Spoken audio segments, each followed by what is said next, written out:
আলহামদুলিল্লাহ আলহামদুলিল্লাহি ওয়াকাফা ওয়া সালামুন আলা ইবাদিহিল্লাযিনা ইসতাফা আম্মা বাদ আউযু বিল্লাহি মিনাশ শাইতানির রাজীম বিসমিল্লাহির রহমানির রহিম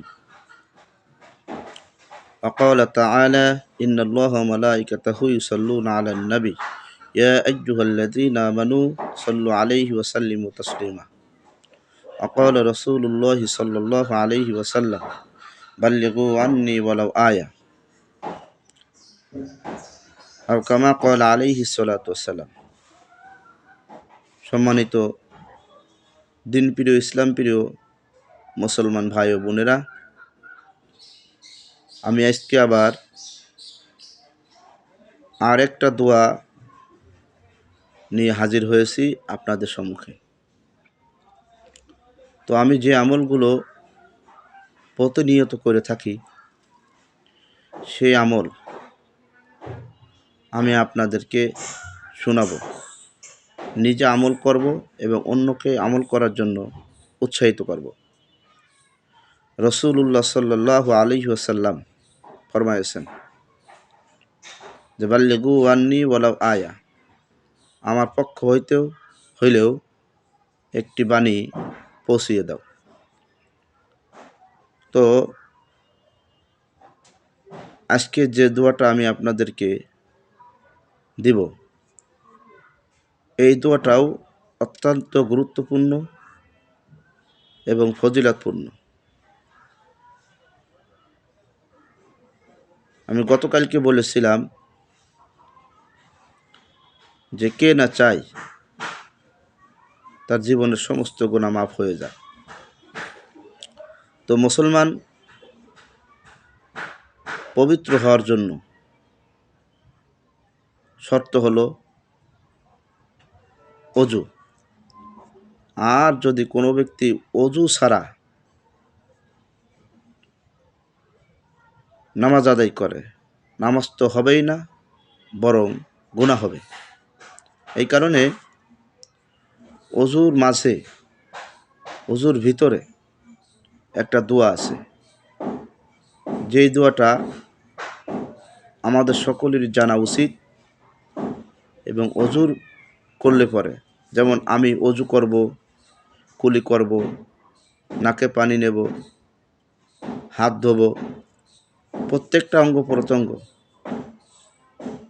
সুন্নাত তরিকায় যখন আমি করব, প্রত্যেকটা অঙ্গের গুনাহ অজুর পানির সঙ্গে ধুয়ে যায়। সুবহানাল্লাহ। এই জন্য এই অজুর ভিতর একটা দোয়া আছে, যেমন দোয়াটা আল্লাহুম্মা গফিরলি জামবি, হায় আল্লাহ তুমি আমার গুনাহ মাফ করিয়া দাও। ওয়াসিলি ফি দারি, আমার বাড়ি প্রশস্ত করিয়া দাও। ওয়াবারিকলি ফি রিজকি, আমার রিজিক বৃদ্ধি করিয়া দাও। কে না চায় তার রিজিক বৃদ্ধি হোক, তার বাড়ি প্রশস্ত হোক, গুনাহ মাফ হয়ে যাক, কে না চায়।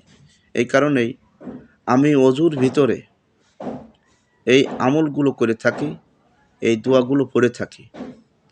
তাই আমি নিয়ত করেছি যে আপনাদেরকে আমি এই আমলটা শোনাবো।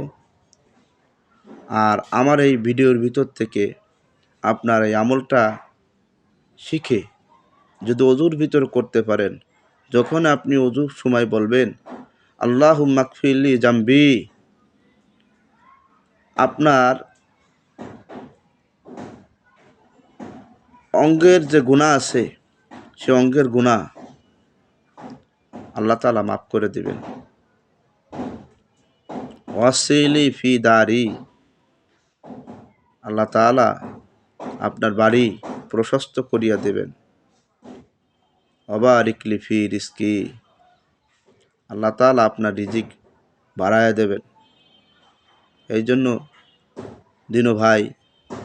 দিনী ভাই মুসলমানেরা, বোনেরা, আপনাদের খেদমতের জন্যই আমার এই আমল।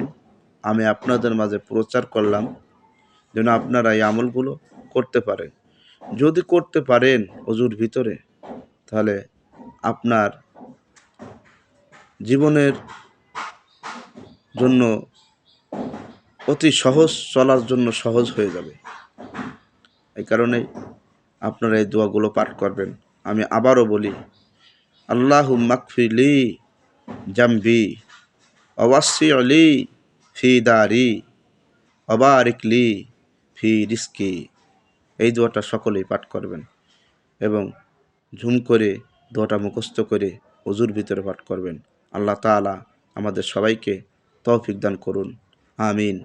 ওয়া মা আলাইনা ইল্লাল বালাগ। আসসালামু আলাইকুম ওয়া রাহমাতুল্লাহ।